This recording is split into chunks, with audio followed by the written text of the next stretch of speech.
God. Kailangan. There you go. So, wait on God. Sige, bago tayo mag-start, para lang malinaw, ano, whatever it is that we are waiting on God, kung ano man yung hinihintay natin, we're not waiting on God to bless us because He has already blessed us. We are not waiting on God for Him to forgive us kasi He has already forgiven us. So, ano yung mga bagay na, ano ba ang hinihintay natin sa Panginoon? For me, in our walk with Jesus, ang ano lang natin dito, the only thing that we are waiting on God, ang hinihintay na lang naman natin sa Kanya all the time at palagi, is just we're waiting for God for His instructions and the wisdoms that He will give, yung steps na pupuntahan natin, yung to be dependent on God sa mga lakad natin. Kasi alam mo, habang nagwe-wait tayo, habang naghihintay tayo, dyan sa mga bagay na yan na ipapagawa niya, dyan tayo tumitibay, dyan din tayo lumalakas. At dyan din na de-develop yung character natin kung saan, kasi ang gusto naman ng Panginoon para sa bawat isa sa atin is to be warriors because that's what we are made for. Mag-warriors tayo, hindi tayo warriors. Na the moment that you prayed or even before we prayed na alam na ni Lord, alam naman ni Lord bago ka pa nagpe-pray eh. Even yung mga laman ng puso natin, alam naman niya yan. Alam din naman niya yung mga iniisip natin. Baga, alam niya na yan eh. So, when we speak, power already comes out of us, di ba? Backed up by Jesus, backed up with the name of Jesus. Yun nga lang, the problem is, bakit ba nagkakaroon ng mga waiting na ganyan? Bakit ba nagkakaroon ng mga delay? Ba't ba nagkakaroon ng mga problema, ng mga setbacks? Kung yan lang naman ay sa kadahilanan ng, our wrong decisions, mistakes natin, and of course, mga hindrances na nagagawa ng mundo, nagagawa ni Satan at nagagawa ng mga tao na mas cooperative kay Satan kaysa sa Panginoon. Remember in Ephesians 6:12, it says, "For our struggle is not against flesh and blood, but against the rulers, against the powers, against the world forces of this darkness, against the spiritual forces of wickedness in the heavenly places." Hindi naman tao talaga kalaban natin. Ang problema lang, kung saan nagko-cooperate yung tao at saan din nagko-cooperate yung mundo na yun kalaban. Kaya tayo nagkakaroon ng mga delay. Actually, yan pala, meron pala akong slide na yan. Sige, basahin natin ulit. "For our struggle is not against flesh and blood, but against the rulers, against the powers, against the world forces of this darkness." So, huwag kayong magagalit sa tao dahil hindi naman yung tao ang kaaway nyo. Ang kaaway talaga natin is the enemy.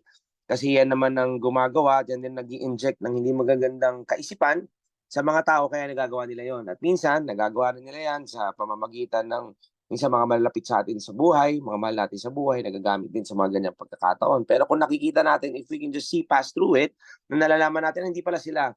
And then, of course, kaya nga mas maigi na, na we surround ourselves with godly women and godly men. At syempre, yung mga pamilya natin na nakatanggap na kay Jesus. Pag ganun kasi, mas alam natin, nakakampi natin sila at may laban sila. May panangga sila. Laban doon sa mga lies ng kaaway. So, isa pa sa mga nag-hinder dyan is, ang madalas talaga is, it's the flesh.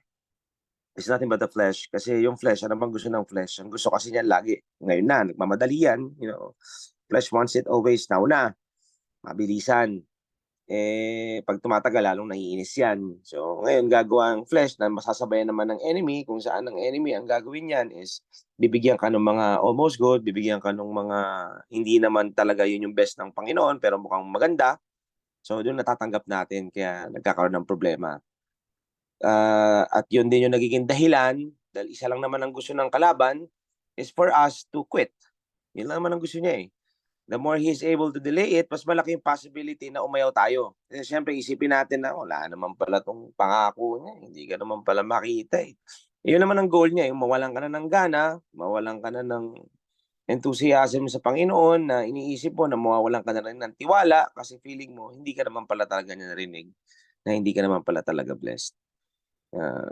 Yun ang nangyayari. So yan yung mga hindrances. At hindi yan pinipigilan ng Panginoon sa atin kasi hindi niya nga binidhold yung kaisa-isa niyang anak para mamatay sa krus eh. So wala na siyang i-withhold pa sa atin. Binigay niya na sa atin lahat. Amen? So yun ang kailangan para malinaw lang tayo na yun yung mga hinihintay natin sa Panginoon.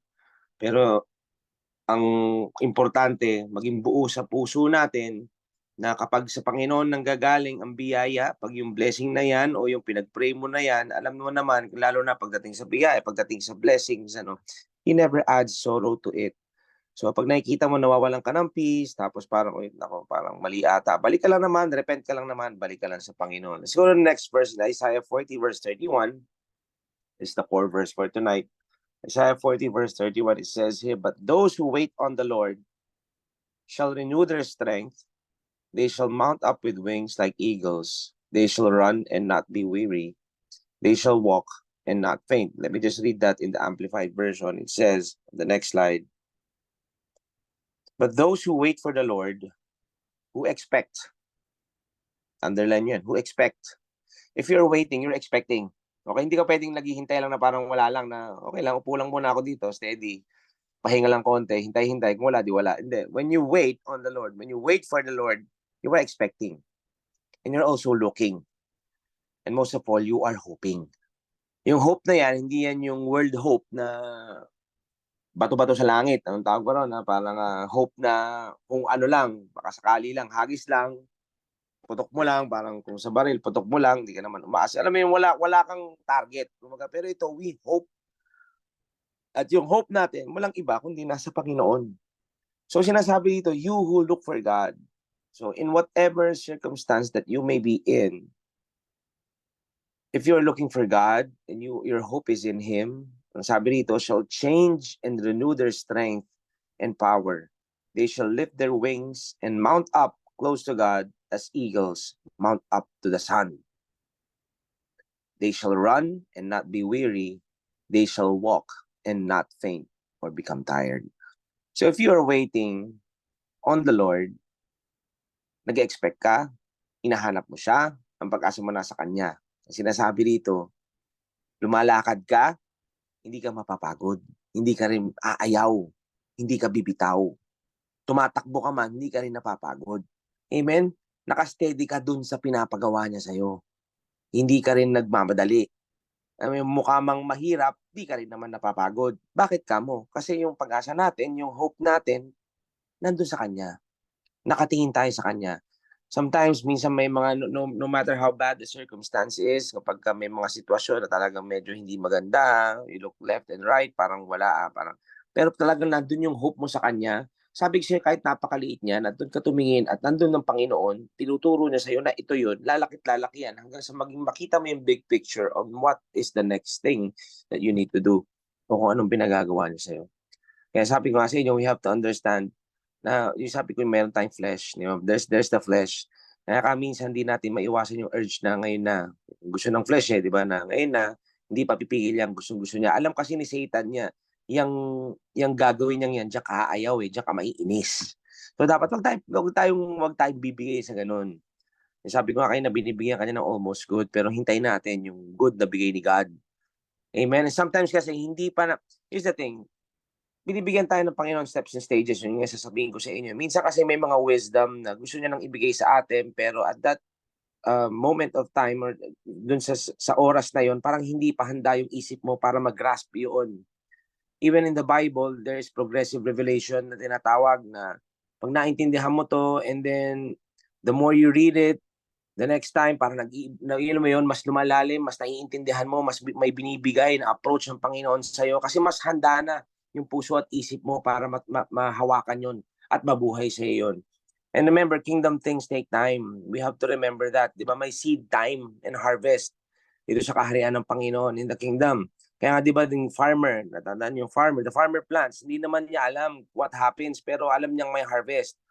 So, parang sa atin, for example,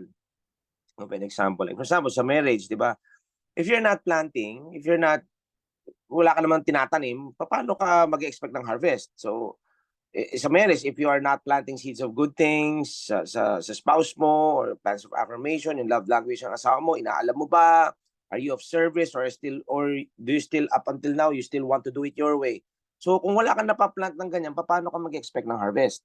So, kailangan meron ka rin nagagawa. So, in business, are you planting or sowing time in learning more about the industry that you are in? Or are you even exploring? Or are you even meeting new people? If you're not, how would you expect for your business to grow? So same thing din sa family naman. Like for example, you're praying for a restoration.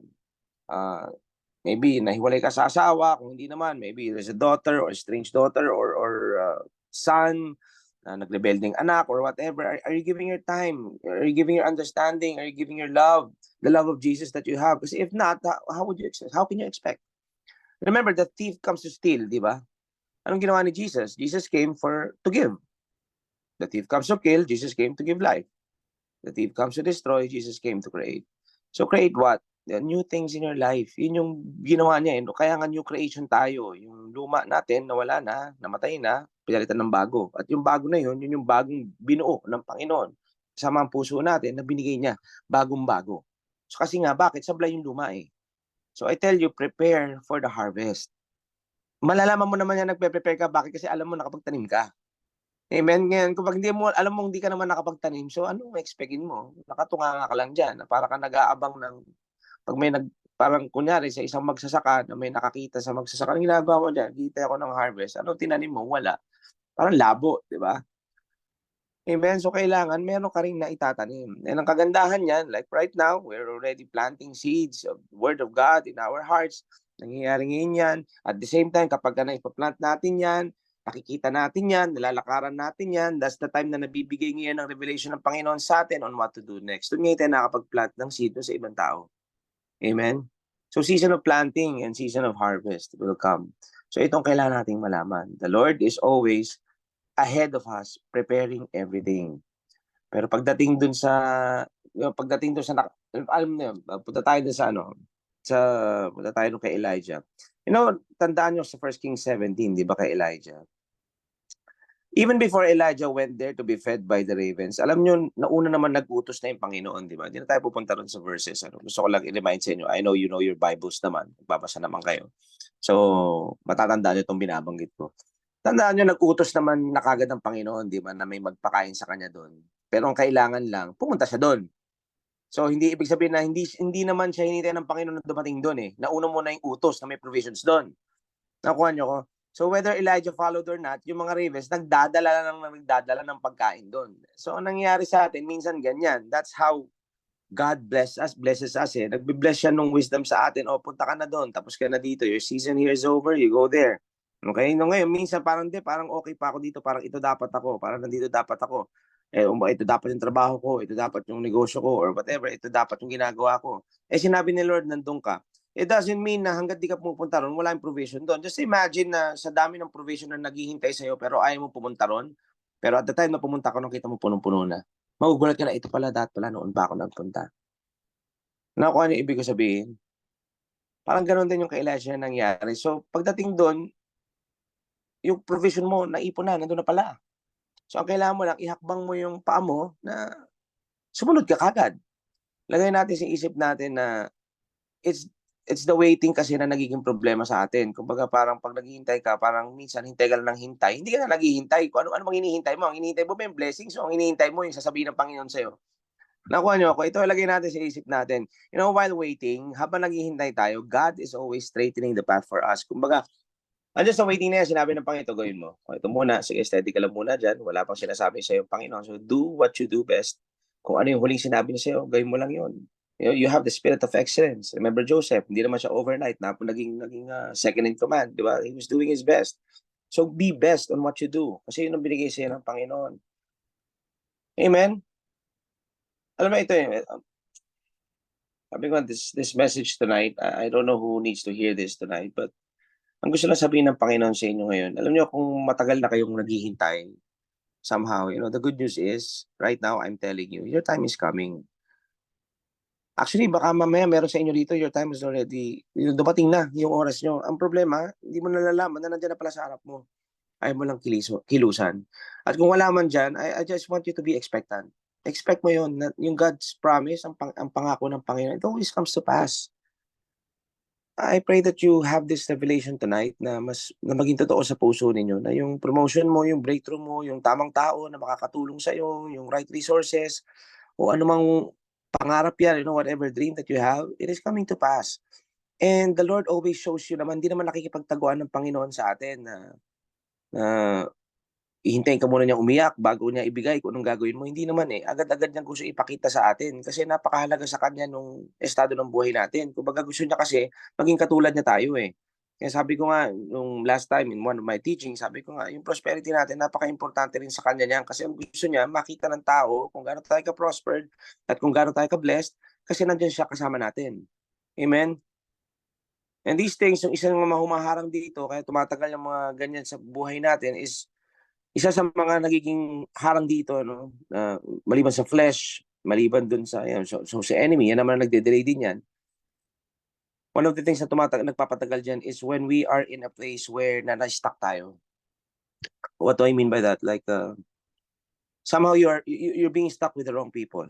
You're being stuck with the wrong place. Or you're a place where you are around people who has no word. I believe all of us here, no? Pero kung meron man dito na somehow that na you have to wake up, na you have to check your influences. You have to check the people that is around you. Kasi minsan yun yung nakakapigil dun sa breakthrough mo. Yun yung nakakapigil na kaya mas lalo kang walang naririnig on what you need to do next is because you are surrounding yourself with people that has no word. I'm not condemning the people that has no word, pero it's biblical kasi na ang pag nasasamahan natin is, you know, not of our like-minded, and syempre, especially if not, hindi natin kinakata, hindi rin natin, what do you call this, hindi ko rin sinasabi wag kayo sumama sa mga unbelievers, sobra naman, hindi natin sila kino-condemn, kaya nga natin sila, tayo nga nagpapakita sa kanila kasi hindi naman tayong nahahawa sa kanila, sila yung dapat na nahahawa sa atin. Amen? So, kailangan maliwanag tayo na hindi ko sinasabi sa inyo, okay, sumama. Ang sinasabi ko lang, kailangan napaka-importante tayo, maingat natin pagdating dyan. You have to understand, even Jesus Christ spent the whole night praying just to pick up yung 12 disciples niya. At tataka ka ron, ang tagal niya na nag-pray para sa 12 disciples niya, nagkaroon pa rin ng Judas. Amen? So, napaka-importante na who we surround ourselves with. So, isa ito sa minsan na nakakaharang doon sa kung anumang breakthrough na meron ka. And until you separate yourself from these people or place, I'm not just saying people, minsan isang lugar din to na pinupuntahan, I don't know, hindi ka makakaabante. Yung baka andyan na sana, di ba? Pero lang, doon yung nagiging problema. Ang gusto kong daanan dyan is, remember si David and Mephibosheth? Di ko na pupuntahan yung buong passage. Pupuntahan ko lang isang verse doon, sa 2 Samuel 9 ito. Remember nung pinatawag si Mephibosheth nung naalis siya doon lang siya naalis sa Lodebar eh. I had a teaching about this restoration, yung storya nila David and Mephibosheth. Nandun siya sa lugar kung saan there is no word. Kasi the word Lodebar means no word. Hindi siya ma-restore doon. Bakit? Because he is in a place where there is no word. So 2 Samuel 9 verse 4, it says, so the king said to him, where is he? And Ziba said to the king, indeed, he is in the house of Machir, the son of Amiel, in Lodebar. Isipin nyo kaya siya, ang tagal-tagal na nandun kasi nandun siya sa isang lugar kung saan walang word. Buti na lang umalis siya doon. Buti na lang pinaunlakan niya yung invitation sa kanya na pumunta kay David. Kasi hindi ma-restore sa kanya everything that he lost kung hindi siya umalis doon sa lugar na yon. Diba? Sabi ni Siba, pupunta ka. Kundi siya nagpunta ron, he will be lame for the rest of his life without, without nung hindi niya nabalik yung mga lupa sa kanya, yung estado ng buhay niya hindi mababalik. A good thing na dumating siya. So what else? Isa-isa ko lang sa inyo, no? What else? Sa totoo lang, we have this, sabi ko kanina, talaga kailangan maingat tayo dun sa lugar na, at sa mga tao na nasasamahan natin.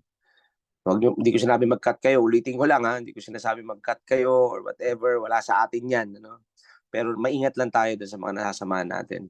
Especially kung alam mo na walang naitutulong na sa walk ninyo with God.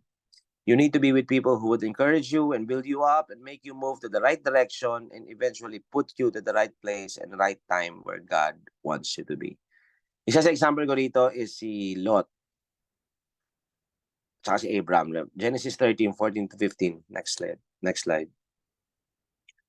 And the Lord said to Abraham, after Lot had separated from him, lift your eyes now and look from the place where you are, northward, southward, eastward, and westward. For all the land which you see, I give to you and your descendants forever. Dito makita mo na kailangan nila maghiwalay. And after Lot had separated, naghiwalay sila. Kasi umayos Alam niyo yun? But bakit? Kasi Lot was not really going where God was calling Abraham. Medyo iba sila Because all we know, di ba si Lot, alam naman natin siya nagpunta, nagsettle siya sa Sodom and Gomorrah. So dito pa lang sa ito, makikita mo kagad na yung desisyon ni Lot medyo alanganin, medyo kakaiba, di ba? And Lot had a lot of drama, di ba? Marami siyang naging problema, nakidnap yan. problem after problem. Pero kahit gano'n na nangyayari, si Abraham naman to the rescue naman palagi. Ilang beses niyang tinutulungan naman si Lot. Pero yung kasing desisyon ni Lot dun sa lugar na yon. Pero si Abraham decided not to go with him and not to be in that place. Nagpunta siya dun sa Mamre. Basahin ko sa verse 18. It says here, Then Abraham moved his tent and came and lived by the oaks of Mamre, which are in Hebron, and there he built an altar to the Lord. So there Abraham gets to meet with other friends in this place. Dito na nga kasama si Mamre. Alam nyo, ibig sabihin, alam nyo ba kung saan sila kasama, alam nyo kung saan sila ni Mamre? Alam nyo kung ano ibig sabihin ng Hebron? Alam nyo yung Hebron in the Hebrew means fellowship. So ito yung sinasabi ko sa inyo na godly fellowship. Dito, he went and lived by the oaks of Mamre or trees of Mamre. Itong mga puno na ito, this is like us. And it's like us that we are founded in the word. So he got around the big trees. You know, so ang picture nito, nakikita ko dito, instead na sumama si Abraham doon sa kabila, dito siya in fellowship in a place that is founded in the word. And yun dapat ang ginagawa natin. We should be there. Hindi siya napunta, para hindi siya napunta doon sa mga drama, hindi siya napunta doon sa mga kung ano-ano mga hindi importanteng, kung ano-ano man na hindi naman dapat hindi makakatulong sa walk natin. So after this kasi, di ba, nasabi ko nga sa inyo, di ba, nakidnap si Lot at mga kasama niya dito, yung actually, yung kasama niya dito, yung nakasama niya sa Hebron, siya rin yung mga kasama niya na nagre-rescue na kay Lot ng mga time na nagkakaproblema siya. And Abraham actually defeated 4 kings in the process para lang makuha niya si Lot. So sabi ko nga, this is a picture of being in the right place where God wants you to be. I truly believe that you are now in the place where God wants you to be. Huwag na kaya alis. And if ever naman na somehow meron sa inyo rito that is still there and still having no peace with where you are or who you're with, maybe it's about time that you ask the Lord, Lord, ito ba yung sinasabi mo sa akin?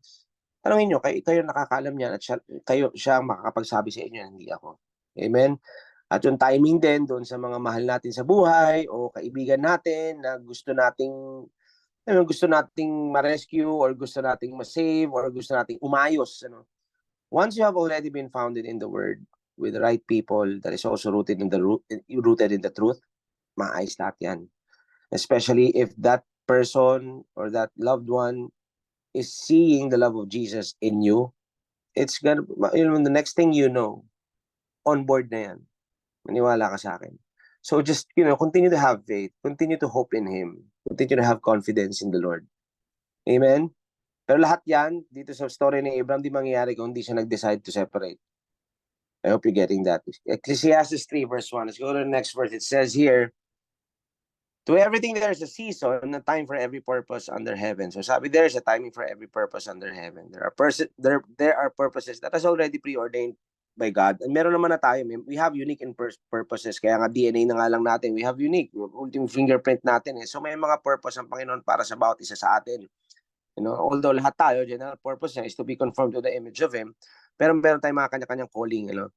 And yung mga yan, hindi tinatago ng Panginoon sa inyo. Sinasabi niya yan sa inyo. And I truly believe that by now, alam nyo na kung ano yung mga yan. Amen? Alam nyo na yung mga yan. At alam ko sinasabi yan sa inyo. Kasi kung hindi pa sinasabi sa inyo, I really pray right now that the Holy Spirit would quicken this into your hearts. That I believe na mabibigyan kayo ng wisdom ngayong gabing ito regarding this. So, ganun din yan, yung mga gusto natin sa mga buhay na as much as possible, kapag ko nga sa kanina, gusto natin kasi ngayon na. So, relax na, mga kapatid. Di ba?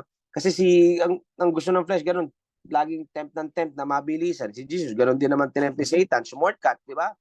Di ba? Di mo na kailangan daanan, yung death, burial, and resurrection. Sumamba ka na lang sa akin, bawa ka na lang sa akin, I'll make you king. Pero hindi naman pumayag si Jesus doon eh. Hindi umubra yun, hindi siya ubra. Isobra kay Jesus, and ganun din dapat tayo. Hindi ubra si Satan sa atin, hindi ubra yung mundo sa atin, lalong-lalong hindi ubra yung tao na yan na nagpag-cooperate kay Satan, at lalong-lalong hindi ubra ang flesh sa atin. Amen? Amen. Huwag tayong papayag na ganun. Lalong kalaban lagi ang nagbibigay ng fake na good, so wag tayong papauto dahil when we were not in the Lord, medyo marami tayong best na nagpauto, so wag na tayong papayag. Amen? So, amen. So, kung waiting ka at alam mo na nakapag-plant ka and you've been doing the will of God, pero si flesh kahit paano parang pumapalag na gusto ngayon na yan ang barometer mo. Pag si flesh pumapalag, ibig sabihin, hindi pa subject sa'yo. Nakuha niyo ako? So, bring it to subjection. Renew your mind. Nakuha niyo ako? Parang, pag walang palagyan, that's when you truly know na ready ka na. And alam din ni Satan na wala na siya magagawa. Hahanap na siya ng iba at hahanap siya ulit ng rest back na mas maaring, alam mo naman yan, palakasan lang naman sila eh. Yun na parang, wala, hindi ko na kaya to. Ikaw na lang, ikaw naman. Pero kahit sino pa, kahit ano pa, kahit sino pang mga anong klase mga demonyo pa yan, try nila na mangulit sa mga isip natin, hindi na sila uubra kasi talo na sila. Amen? Amen. I hope you get that. So, saan tayo? Sa Ecclesiastes 3 verse 1. Sige, yung remember kay Abraham, di ba? So, relax na kayo pagdating sa promise, sa mga ganyan, kasi alam naman natin, pag tinanggap natin yung promise ng Panginoon, alam natin that it will come to pass. Abraham, 75 siya, when the Lord promised him a son. Yung edad niya, diba? Pero alam niyo yung mga panahon na yon, habang nandun siya sa waiting, maraming mga nangyari, marami siyang natutunan, marami siyang naintindihan. Di ba, inunahan niya si God eh. So, marami rin siya natutunan dyan sa mga bagay na yan. Nakuha niyo ako, ang daming mga, dyan mo makikita na yung pagtuturo ng Panginoon, hindi ka tinuturuan ng Panginoon sa pamamagitan ng dahas o sa pamamagitan ng mga masasamang bagay. Natuturuan ka ng Panginoon sa pamamagitan ng mga ginawa. Ito yun, kaya what the enemy meant for evil, God can always turn it for good. Pagka medyo sumablay tayo, nagkamali tayo ng desisyon, nagpauto tayo sa kaaway, andyan naman ang Panginoon para tulungan tayong umangat ulit at ituro yung tamang daan. Amen? So tandaan natin, even the disciples, yung kay Jesus, may ganito rin eh. Di ba? Pagdating sa mga waiting, kung kailan ba, ano bang gagawin? Alam niyo yung gawin niyo rito, yung attitude kasi natin in the waiting, yun na lang dapat nating baguhin. Kung naghihintay ka. Ang importante, alam mo nakapag-plant ka, so alam mo may ma-harvest ka.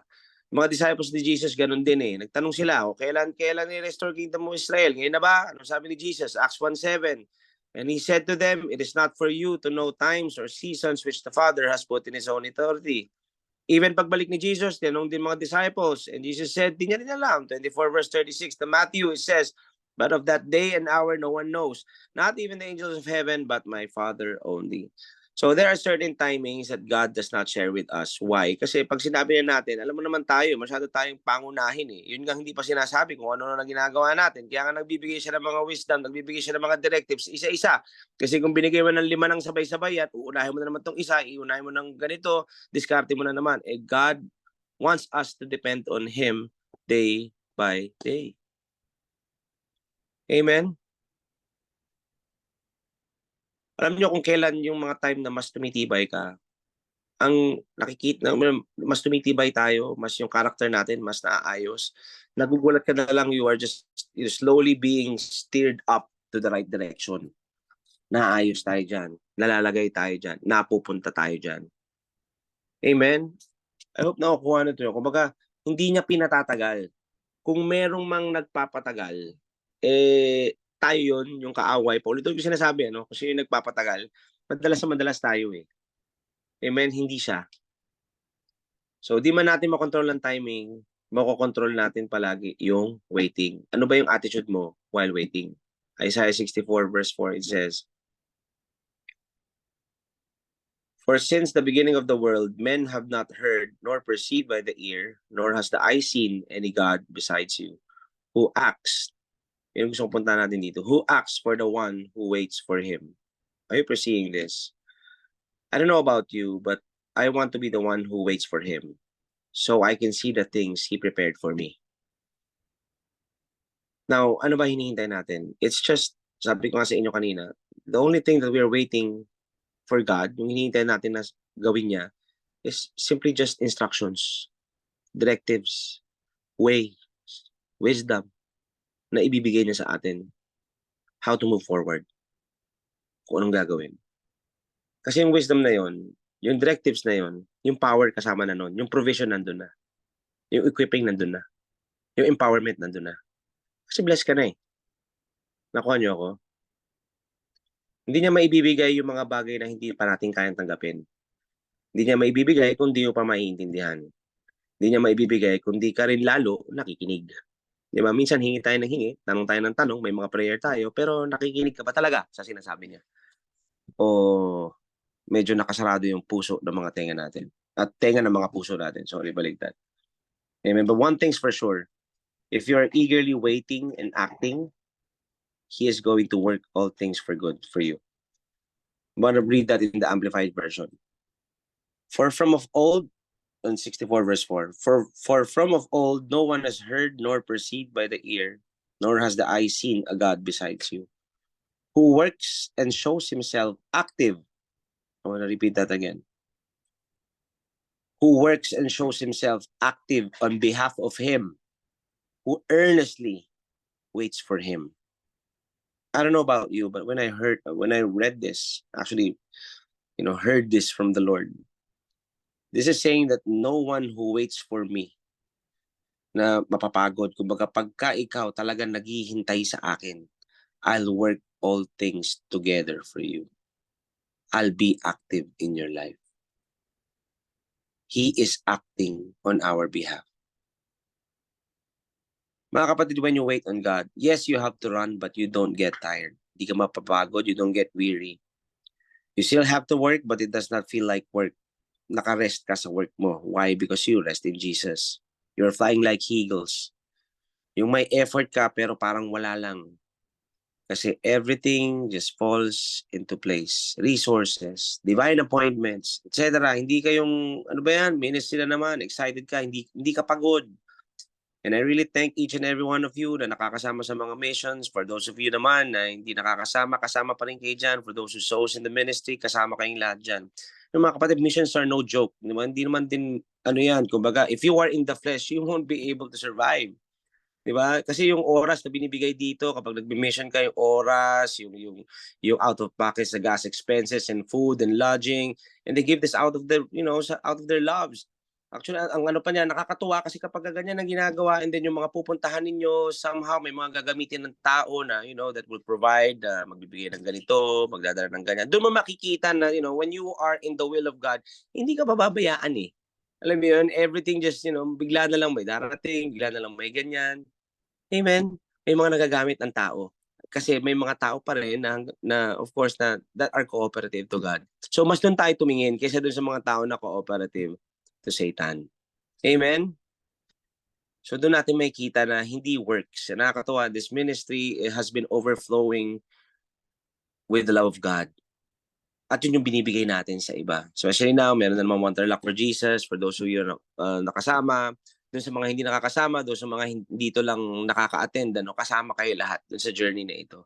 And you just don't know the impact that this gives to people, especially those are leaders. Kasi sino bang nag-minister sa mga pastor? Yung mga pastor na yan yung mga pagod, yan yung mga pinupuntahan lagi ng mga may problema. And somehow, minsan, di na rin alam saan sila pupunta kasi sila yung pastor eh. So they have to be all that, di ba? Parang, ko lalapit, anong lalapit siya doon sa tao na lumalapit sa kanya. So dito tayo nagagamit ng Panginoon. Amen? At doon natin makikita at doon natin nalalakaran yung purpose natin at this very moment. Mapapahinto ko na lang na talagang grabe, Lord, God lang ito. Hindi natin kaya to. God lang may gawa ng lahat ng to. Now, kung meron man sa inyo na hindi man sa ministry, maaring sa ibang area, it may be a career or a business. Now, siguro meron sa inyo na medyo medyo inunahan si God, di nakapaghintay. So, paano na? Remember, si Abraham, di naman din nakapaghintay, di ba? Pero yung promise, di naman nawala sa kanya. Nandun pa rin naman, natanggap niya pa din naman. At ikaw, matatanggap at matatanggap mo pa din naman yung promise na binigay sa'yo ng Panginoon. At alam mo kung ano yung pinangako sa'yo. Panghawakan mo yun. At sa pangako na yan, nakaakibat din at sinasabi din ng Panginoon yung mga bagay na kailangan mong gawin. Na kailangan mong sundin. Amen? Hindi tayo work-based, pero may mga wisdom kasi na binibigay ng Panginoon para maging handa tayo sa mga bagay na yan. Amen. Tanda natin that we are not blessed for us to be blessed, but we are blessed to be a blessing. God's promises are yes and amen in Christ. Andiyan pa din yan, hindi nawawala yan. Huwag kang mag-alala, huwag kang mag-condemn, huwag kang magpabalot ng shame, lalo kapag medyo nadulas ka o sumablay ka, balik ka lang sa cross, tignan mo lang si God, tandaan mo, pinatawad ka. At nandyan siya, hindi ka niya iniiwan, hindi ka niya pinababayaan, nandyan siya sa puso mo. Amen? Pag nakapag-isip-isip ka, na-realize mo ngayong gabing ito, ba't ba ako nagpapakondem? Ganito. Balik ka lang sa Lord. Balik ka lang. Sabi ko kayo na we are all unique. May kanya-kanya tayong purpose at will ng Panginoon para sa atin. Hindi mo mawala yung balik ka lang sa Kanya. At ang maganda sa Panginoon, kahit nagkamali ka, He is always there to work it together for good. So don't you ever be condemned. There is now no condemnation for those who are in Christ Jesus, Romans 8:1. Hindi. Ang condemnation is always from the enemy. Kasi pag na-condemn ka, ang nangyayari sa'yo, lalayo ka, isolate mo sarili mo, wala ka na rin kakausapin, feeling mo lahat ng tao, hindi mo nakakampi, feeling mo lahat ng tao, parang ito na sinasabi tungkol sa'yo. That's when you go, alam mo yun, actually yung love ni God, hindi naman nawawala sa'yo. We are the one who is stepping out of His love. Once we think of those things, once we think of, especially yung nakaraan, pag tumitingin tayo sa nakaraan, doon din tayo umaalis. Kasi umaalis tayo doon sa love niya kasi nakakalimutan natin, teka muna, mahal ako ng Diyos eh. So syempre, abante ako dapat, hindi ako patras. Amen? And remember that. Psalm 34 verse 5, it says here, those who look to Him for help will be radiant with joy. I want you to read this from the heart, heart and soul. Sa buong puso ninyo. Those who look to Him for help will be radiant with joy. Read this, no shadow of shame will darken their faces. If you have been in shame and condemnation, tanggalin mo yan. Tingin ka kay Lord. Those who look to Him will never be put to shame. Look to Him. Wait for Him. Unahin natin siya. Tanungin natin muna, okay na ba Lord? Go na ba? Is this it? O steady lang. Sabi ni God, unahin mo ako and you won't be put to shame. Kahit naman ilang beses natin siyang hinuhuli, pagka bumalik naman tayo sa Kanya, nandiyan pa rin naman siya eh. Kung ginagawa na natin to palagi, bakit for once in your life, baka pwedeng unahin naman natin siya. Kahit ngayon lang. Total naman, noon naman, ilang beses na eh, na laging huli eh. Try na nating unahin. Baka sakali mabago yung ikot ng buhay natin. Amen? I'm almost done. Psalm 25 verse 3, it says here, yes, let none, in the Amplified, who trust and wait hopefully and look for you be put to shame or be disappointed. Kapatid, you won't be disappointed. We won't be disappointed.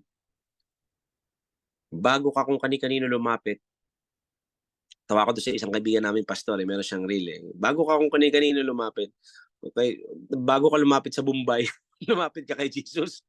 Yung Bombay, di ba, utangan. Di ba? Kaysa lumapit ka sa wag ka lumapit ka sa Bombay, lumapit ka kay Jesus. Diba? Ito yan eh. Huwag ka kung kani-kanino lumapit. Unahin mo kaagad si Lord. Yung iba kasi parang, kailangan, ganito. Hanapin mo, seek His kingdom and His righteousness and all His things shall be added to you. Seek His kingdom first. Magugulat ka yung pangangailangan mo, halalapag dyan sa harapan mo. Amen? So you, before going into a business with someone, before partnering up with someone, before dating anyone, look to God. Consult Him. Wait for Him. Simple lang naman sinasabi ni Lord dito, huwag ka muna kikilos. Check up with me first. Ako may gawa ng langit at lupa. Alam ko yung kinabukasan. Baka gusto mo akong tanungin. Amen? And madalas, dalawa lang naman ang sagot ng Panginoon sa atin. When we wait for Him, He tells us to do something or He tells us to do nothing. And when He tells us to do nothing, just continue to do what have you been doing that is in His will. Amen? Ang problema kasi sa atin minsan, hindi mapakali. Kung wala pa sinasabi, steady ka lang, relax ka lang. Just walk in the will of God. Walk in His love. Manifest His love. At magugulat ka in the process of manifesting His love, biglang magugulat ka, at the right moment na may nakausap kang ganito, may nakaharap kang ganito, nakarating ka sa ganito, andun yung wisdom bibigay sa, ito pala yun. Ito pala yung hinihintay ko. Nakuha niyo ibig ko sabihin. So tuloy mo lang yun. Problema kasi atin, gustong-gusto natin may ginagawa. Kahit sabi ni God, steady ka lang. Just continue to do what you are doing. May example ako before, nakarinig kang Africa, punta ka kagad, book ng ticket, Africa, I'll be doing a mission in Africa. Yung pala pagdating, stop ball ka. Doesn't mean Africa, you can just, pwede ka ba mag-sow ng church lang sa Africa, pwede kang ganito lang. Agad-agad nagmamadali. Amen? So let's wait on God, let's patiently wait for Him. Tayo kasi excited gumawa. Sabihin ni God, relax ka lang. Alam mo ba't wala ka narinig? Ito madalas, minsan kaya walang naririnig. Kasi hanggang ngayon, yung huling pinapagawa sa inyo, hindi mo pa ginagawa. Remember, yung unang sinight natin sa 1 Kings 17, kay Elijah, isa-isa yung binigay ng Panginoon sa kanya. So why would God give you the next thing kung di mo pa nagagawa yun? First thing. Na may mga time naman that we are waiting for God pero wala pa din at alam naman natin na nagagawa na natin yung una na niya pinagawa. And then you have this urge and this stirring in your heart to do something. Na alam mong, syempre, your heart is beating for Jesus at alam mo, ito na yun, di ba? Alam mo, kailangan gusto mong gawin to. And you're delighting yourself in Him. So Psalm 37 verse 4, it says that delight yourself also in the Lord and He shall give you the desires of your heart. So if you have been delighting yourself in the Lord, yung desire na yan is already the desire that was put in your heart. And it's not just yours, it's God's.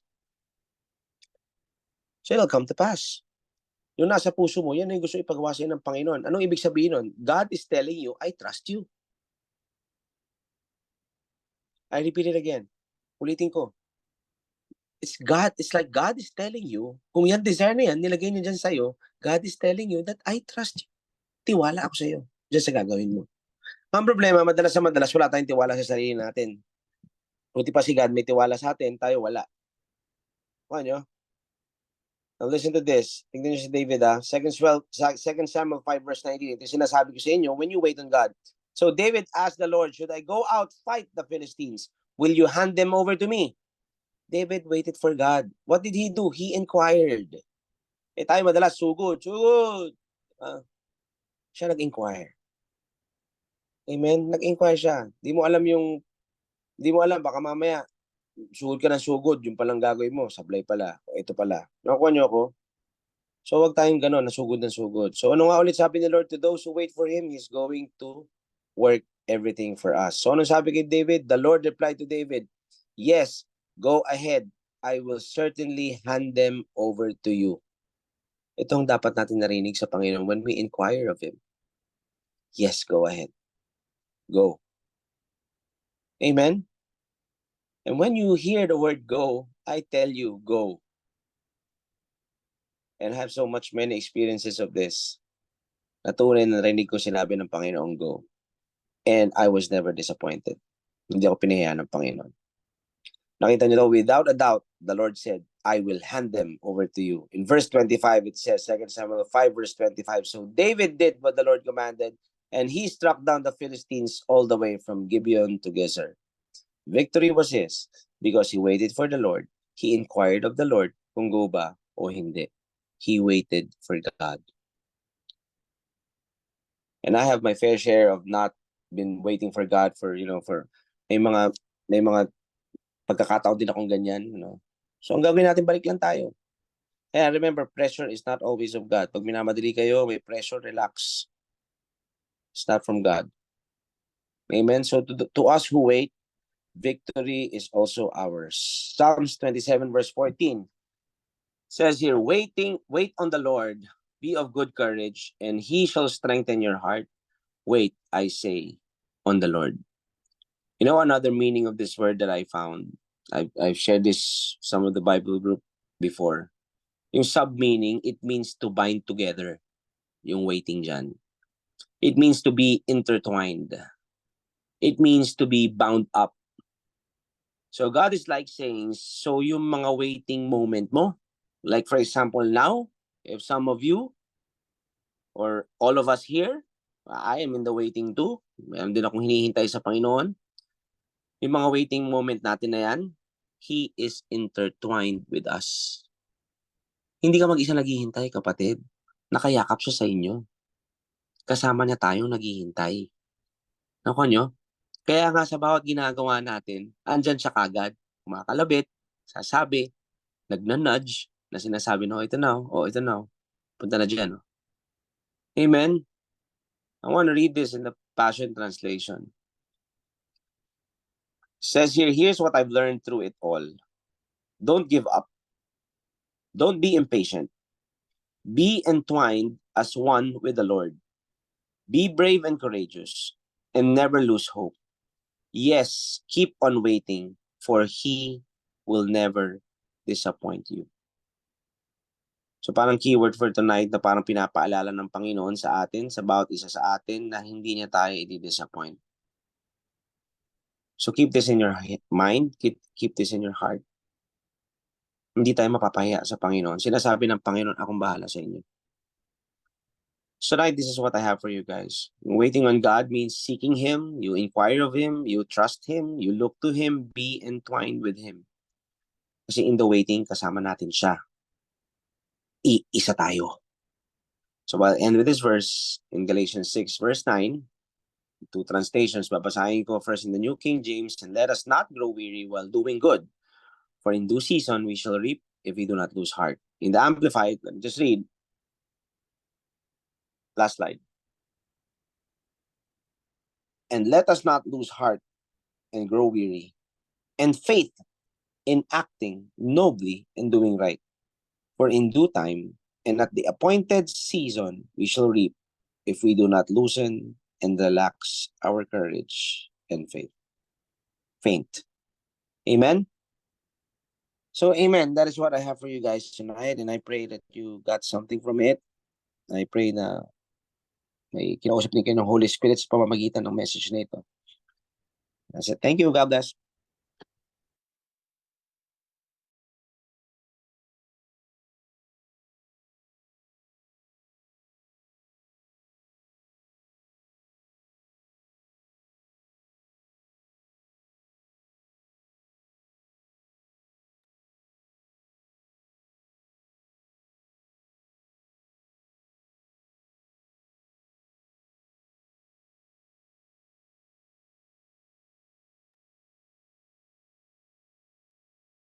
All right, praise God. Not sure if Brother Ron's here. Brother Ron, are you here?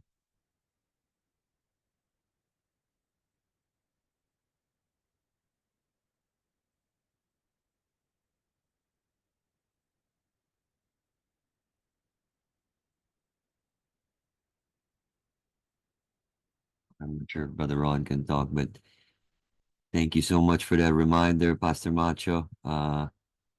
Always good to be reminded that the Lord is just waiting for us. Thank you, Lord. So, Father, we thank you, Lord, for your grace. We thank you, Lord, for your goodness. We thank you, Lord, that you continue to encourage us.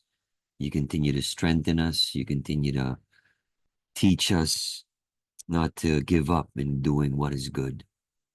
And we thank you, Lord, for giving us the courage. We thank you, Lord, for giving us the strength that we need each day. We thank you, Lord, for the grace that is available for each one. And Father, we pray that you continue to stir up our hearts to do your will here on earth as it is in heaven. We love you, Father, and we give you all the praise, all the glory. In Jesus' name we pray. Amen and amen. Amen. Amen. Amen.